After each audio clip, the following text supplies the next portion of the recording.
हरेक वर्ष न्युजमा देख्न पाइन्छ किसानले बाटोमा दुध पोखाएको, तरकारी फालेको। त्यो के रहेछ भन्दाखेरि किसानले सही बजार नपाएको, किसानले सही मूल्य नपाएको एउटा समस्या रहेछ।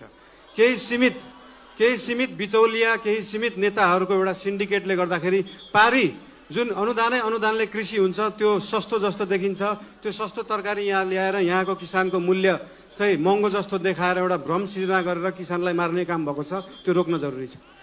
नेपालमै उत्पादन भएको सस्तो बिजुलीलाई नेपालकै सस्तो कोल्ड स्टोरमा सिजनको बेला जुन बेला तरकारी सस्तो हुन्छ त्यो बेला स्टोर गरेर राख्यो भने भोलि महँगी हुने सिजनमा सेम मूल्यमा बेच्न सकिन्छ। किसानले पनि मूल्य पाउँछ, खाने मान्छेले पनि सस्तोमा तरकारी किन्न सक्छ। त्यो गर्न चाहन्छौँ हामी।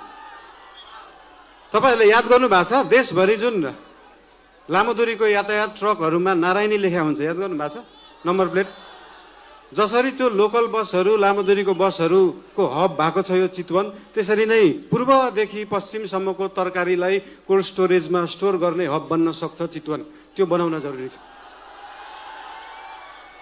देशवासीलाई आफ्नै तरकारी खुवाउन जरुरी छ र किसानलाई सही मूल्य दिन जरुरी छ। बर्खामा हाम्रो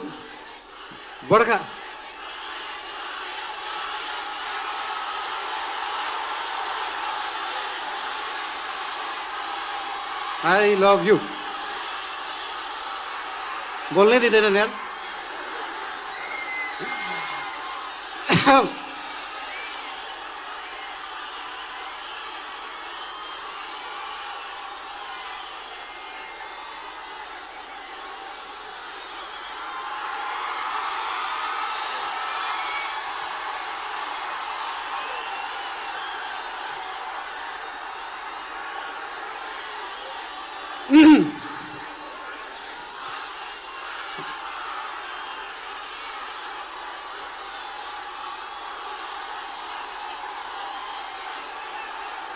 गीत बजाम नाचम।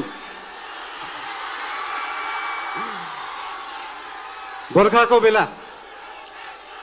बेला नेपालमा उत्पादन भएको बिजुली खेर गइरहेको हुन्छ। सुक्खामा हामीसँग आफै बिजुली हुँदैन, तर त्यो बिजुली स्टोर गर्ने ब्याट्री त छैन जस्तो लाग्छ हामीलाई। तर छ। हाम्रो देशमा उत्पादन भएको सस्तो बिजुली बेचेर देश धनी बन्दैन, त्यसलाई प्रयोग गरेर त्यसलाई स्टोर गरेर बन्छ। र त्यो स्टोर गर्ने ब्याट्री हो मल कारखाना, डाटा सेन्टर, कोल्ड स्टोरेजहरू। त्यस्तो ब्याट्रीहरू बनाउन जरुरी छ आफ्नो बिजुली थामेर राख्नलाई। त्यो बनाउने पार्टी बन्न चाहन्छ राष्ट्रिय स्वतन्त्र पार्टी। यो चुनावको क्रममा हामी पूर्वदेखि पश्चिमसम्म पुरै देश घुम्न गयौँ। लगभग 7-8 हजार किलोमिटर हिँडियो होला देश बुझ्नलाई। सबै लगभग 45-50 वटा जिल्ला घुमियो होला।